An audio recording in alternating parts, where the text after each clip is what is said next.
Estamos de regreso en Punto y Contrapunto. Nuevamente se registró un crimen de odio en México. Ocurrió en la ciudad de Guadalajara. Un hombre lanzó un químico que podría ser ácido a una mujer trans que tiene quemaduras de tercer grado en el 60% de su cuerpo. ¿Hasta cuándo quedan impunes estos crímenes? Veamos el contexto. Este miércoles, una mujer transgénero fue agredida en el centro de Guadalajara, la capital de Jalisco.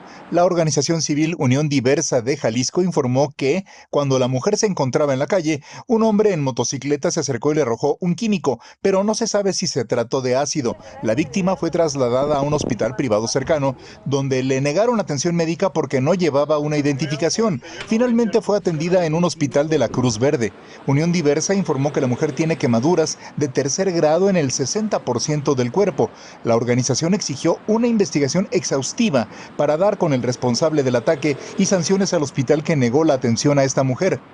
Este año, en México se han reportado 63 casos de asesinatos a personas de la comunidad LGBTTI por razón de identidad de género, 30 de ellos de mujeres trans, según el Observatorio Nacional de Crímenes de Odio, creado por la Fundación Arcoíris en 2019. La misma organización informó que en el 2020, en el 68% de los casos de crímenes de odio, nadie ha sido arrestado. En lo que va del año, en Jalisco se han reportado 4 casos, 3 contra mujeres trans y 1 contra un hombre transgénero. Solamente ha sido detenida una persona por uno de estos asesinatos en el estado. Según el último reporte del Observatorio de Personas Trans Asesinadas, publicado en noviembre del 2020, México ocupa el segundo lugar en asesinatos de personas trans y género diversas desde 2008, después de Brasil. Punto y contrapunto. Martín, empiezo contigo, y empiezo contigo porque en Jalisco pues, han estado ocurriendo cosas que de cierta manera estaban dando algo de esperanza a la diversidad sexual, ¿no? El tema de que las infancias trans fueron reconocidas incluso antes que en la Ciudad de México por una orden ejecutiva. El caso de que, pues, si bien no hay matrimonio igualitario, a pesar de que ha habido muchos años, ya prácticamente más de 10 años, en los que activistas del Estado han empujado una reforma legislativa, pues bueno, ya por lo menos en los registros civiles de las ciudades se está permitiendo el matrimonio igualitario porque ya se ganaron amparos.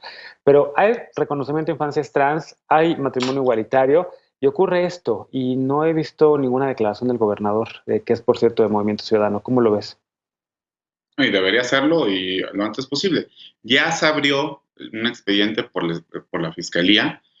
Los hechos son, en serio, no solamente lamentables, sino son también aberrantes. Sí, esto no puede, y aparte es el tercero que sucede. Pero sí creo que hay que poner atención cómo se van. O sea, cuando pasa esto, ella llega a un hospital privado y en el hospital privado le niegan la atención porque no tenía una identificación oficial. Ahí el hospital debe tener una responsabilidad porque está discriminando y eso también está legislado y eso no se puede hacer.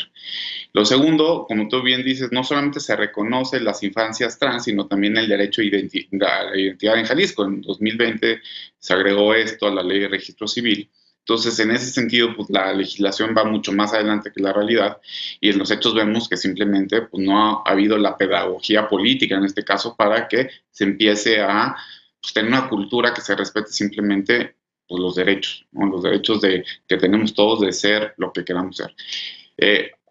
Y también creo que debemos de socializar mucho qué es un crimen de odio. Un crimen de odio implica que alguien va a dañar a otro simplemente porque tiene un prejuicio sobre su lugar en un grupo determinado, de acuerdo, en este caso, a su preferencia sexual o a su identidad sexual, perdón.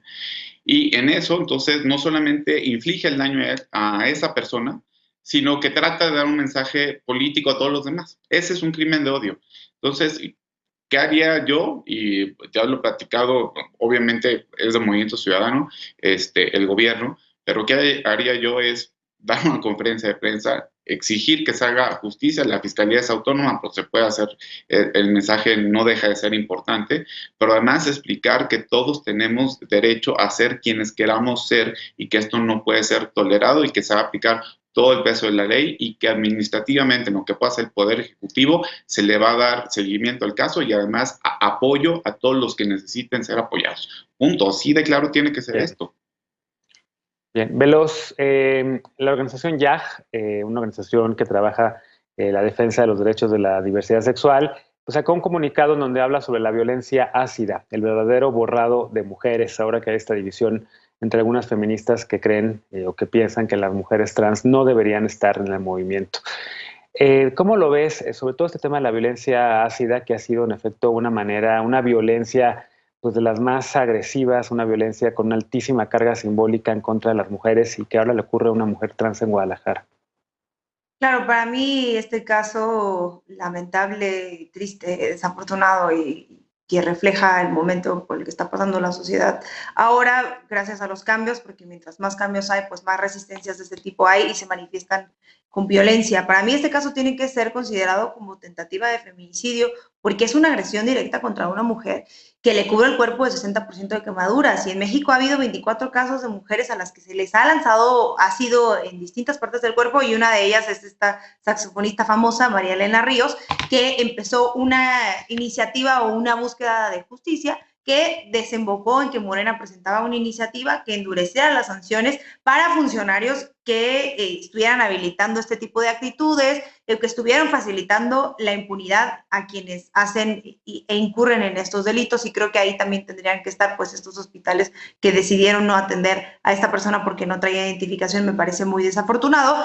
Bueno, es la idea de reformar el artículo 325 del Código Penal Federal, que tiene contemplado estas sanciones. Ahora, creo que pasa algo también, no solamente con que sea una tentativa de feminicidio, y que ahí yo no estoy de acuerdo con las compañeras feministas que no consideran a las mujeres trans mujeres, que creo que se les trata como mujeres allá afuera y se les juzga igual, pero además son parte de la comunidad LGTBTIQ+, y esto está complicado porque si bien disminuyeron en 32% los asesinatos de la comunidad respecto al 2019, es verdad que para las mujeres trans no ha habido este cambio. Para las mujeres trans no se ven todas estas luchas institucionales que se han ido ganando porque representan el 52.5% del total de los crímenes de odio que existen son para mujeres trans. Y creo que ahí tenemos que dar una discusión mucho más amplia de que se les reconozca y que se les proteja con un paraguas mucho mayor porque están en una situación de vulnerabilidad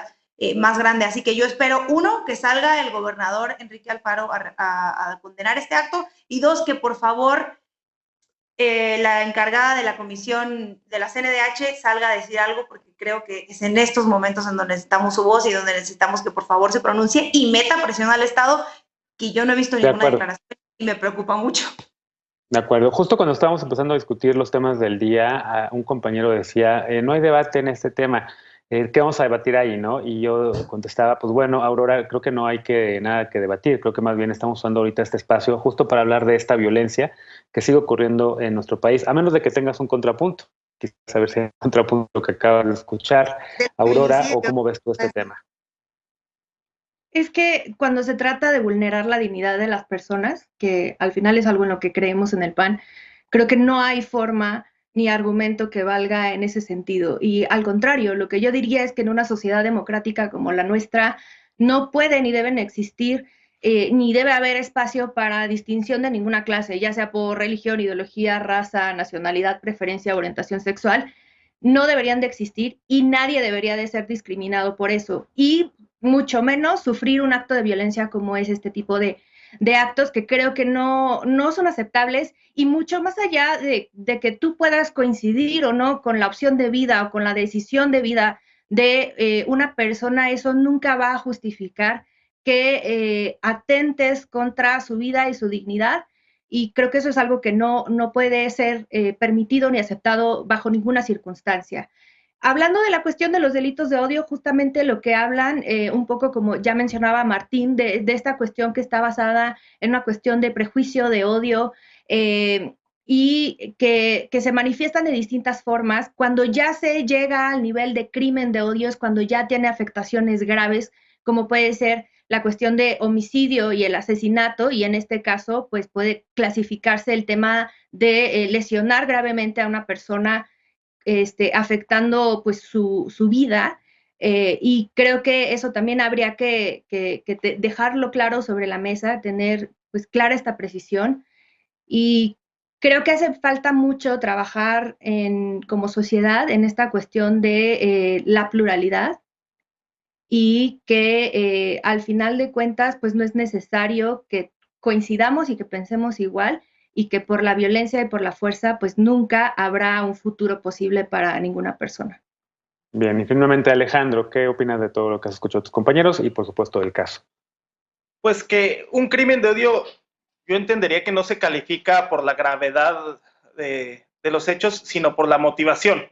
El acto es infame, es un acto de cobardía extrema. Aventarle ácido al rostro de una persona ya de por sí es un crimen, pero se califica de odio por la motivación. Es un acto que es motivado por la fobia hacia una persona por su calidad de trans, por su estatus de trans. A esto pues habría que sumar cuál es la motivación o de dónde se engendra este odio. ¿Qué fragilidad de quien lo haya perpetrado? ¿Qué se siente inseguro frente a esta persona? ¿Qué tiene reprimido adentro como para que en esta sensación de inseguridad cometa este acto infame de violencia? Entonces, pues esto tiene que parar, esto tiene que sancionarse y tiene que haber sanciones pues ejemplares, porque no puede haber tolerancia frente a este tipo de violencias y sobre todo violencias marcadas por el odio. Todos somos iguales desde nuestra diversidad. Sin duda, yo también creo que, y coincido sobre todo con Estefanía, este es un caso que debe ser catalogado como de feminicidio, de violencia feminicida, en un momento en el que estamos viviendo una división, insisto, en el movimiento feminista, donde hay un grupo de feministas transexcluyentes, así se llaman, y así hay que llamarlas, que están tratando de quitar a las mujeres, hablando de un borrado de mujeres. Borrado de mujeres es lo que está ocurriendo con esta mujer allá en Guadalajara, a la que quisieron borrarle la cara con el ácido, como está ocurriendo. Y evidentemente va desde aquí un llamado a que este caso sea resuelto, a que no haya impunidad y a que paren los crímenes de odio por homofobia, lesbofobia, bifobia y transfobia. ¿Algún comentario para cerrar? No sé si alguien quiera utilizar el último minuto que queda de este bloque. Adelante, Martín. Nada más complementar lo que decía Alejandro. A ver, obviamente yo creo que la persona que comete el delito, que es una aberración, sí tiene muchos vacíos individuales, pero esto es un fenómeno social y como tal debe tener una respuesta también colectiva. Efectivamente yo creo que la primera aduana es el Estado. Debe de salir el gobernador, debe salir el fiscal y explicar que esto es simplemente inaceptable porque todos somos iguales y cada quien tiene derecho a decidir su vida, punto. Pero también desde el gobierno federal y sobre todo con todo el poder comunicativo que tiene el gobierno federal, y no voy a decir nada más el presidente, sino también el secretario de Gobernación, por ejemplo, no, decir que esto es inaceptable y por todos los medios posibles hacerlo y tratar de explicar por qué todos, o sea, por qué podemos elegir ser trans, bi, homosexuales, lo que sea. Eso es lo importante, porque si no, esto no va a cambiar, ¿no? Y si no empezamos a hacer esto de arriba para abajo, pues del otro lado está más complicado.